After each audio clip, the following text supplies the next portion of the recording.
Okay, folks, today I want to talk a few minutes about neuropathic pain. And many patients come with this problem, and there are certain descriptions they use, like burning, shooting, pins and needles. It feels like electricity. These are the descriptions they use to describe neuropathic pain. And it is important that we know how to treat neuropathic pain. So look for these descriptions. It feels like pins and needles. It feels like burning sensation. It's a sharp pain. It feels like electricity passing through my fingers. Like those are the characteristic terms used when patients describe neuropathic pain. I want to take a few minutes this evening to describe the main medications we use to treat neuropathic pain. So, neuropathic pain, many people use opioids, but non-opioids, we need to think about TCS. So, among the TCS, what do you use? So, on one side we have opioid medications, on the other side we have non-opioid medications. The first one is tricyclic antidepressants. They are the very good first-line treatment. Desipramine, nortriptyline are very important. They cause less orthostatic hypertension, and they also have fewer anticholinergic effects compared to amitriptyline. You start with like 25 milligrams and you go up. Then we have calcium channel alpha to beta ligands. So these are like you heard about gabapentin or pregabalin. So gabapentin and pregabalin, they are very useful. Now they are most commonly used medications. They cause sedation, ataxia, dizziness, but they give very good relief to the patients who take them regularly.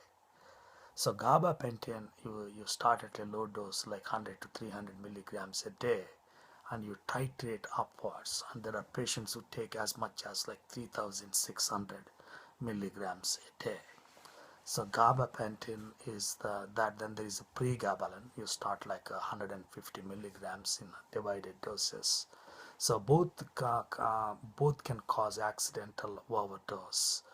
And when there is a history of heart failure, when there is a history of arrhythmias, you need to be careful. So gabapentin can also add it to some opioids to give more relief from the pain. Then there are selective serotonin norepinephrine reuptake inhibitors, SSNRIs, like duloxetine and venlafaxine. They are also first-line treatments for neuropathic pain.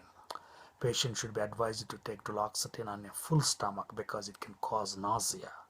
Duloxetine should not be combined with other serotonin or norepinephrine uptake inhibitors, but it can be combined with gabapentin or pregabalin. And also, venlafaxine can cause hypertension and it can induce ECG changes. So in patients with cardiovascular risk factors, you need to use venlafaxine carefully. So that's an important point I want to emphasize. Venlafaxine can cause hypertension and can induce ECG changes. So patients with cardiovascular risk factors should be carefully monitored when you're starting them on this medication, this venlafaxine FXR. The other medication is tramadol, and you can also use 5% lidocaine in post-herpetic neuralgia. So different medications you can think of when you're dealing with these patients. So neuropathic pain, and even there are over-the-counter medications like capsaicin, tapentadol. These are basically oral mu receptor reuptake inhibitors. And there is carbamazepine we use in trigeminal neuralgia. Then you can also use botulinum toxin. So you see how many different medications are available to treat neuropathic pain. So it's not just opioids. Many times we give ibuprofen and Tylenol, and when the patients, if they're not working, we simply go to opioids. But you don't have to do that. There are many medications based on the presenting complaints. For example, patients with metastatic bone pain, you can cause bisphosphonates. They help in some patients. And you can also think about nerve blocks. Like, for example, a patient coming with a pancreatic cancer, you can give like a celiac plexus block, and also facial nerve blocks for people with the facial neuropathic pain, or trigeminal nerve block for people with the trigeminal nerve pain. So the nerve blocks are also useful to treat neuropathic pain. And then we have to think about corticosteroids like dexamethasone or prednisone. They can be helpful in patients with the headache due to increased intracranial pressure. They decrease the intracranial pressure, and they also decrease the spinal cord compression.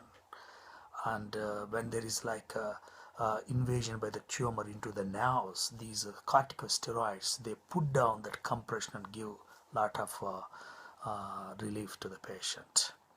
So you can also use ketamines. So ketamines help with neuropathic pain. So those are the important classes of medications I thought would be very useful. Then of course there are non-pharmacological treatments. Non-pharmacological therapies are also valuable in treating pain, like hot or cold packs, massage, physiotherapy can be helpful for musculoskeletal pain, and similarly biofeedback, acupuncture, chiropractic, meditation and music therapy, cognitive behavioral therapy, guided imagery, cognitive distraction, framing, they're all like non-pharmacological ways to treat neuropathic pain. But when patients come with seeking a medication, then you can think of the different medication groups I gave, like tricyclic antidepressants, then selective serotonin norepinephrine reuptake inhibitors, then we have calcium channel delta ligands like gabapentin and pregabalin. Then we have nerve blocks, then we have tramadol and capsaicin. So all these are different kinds of non-narcotic neuropathic medications. Hopefully you got something, and thank you very much.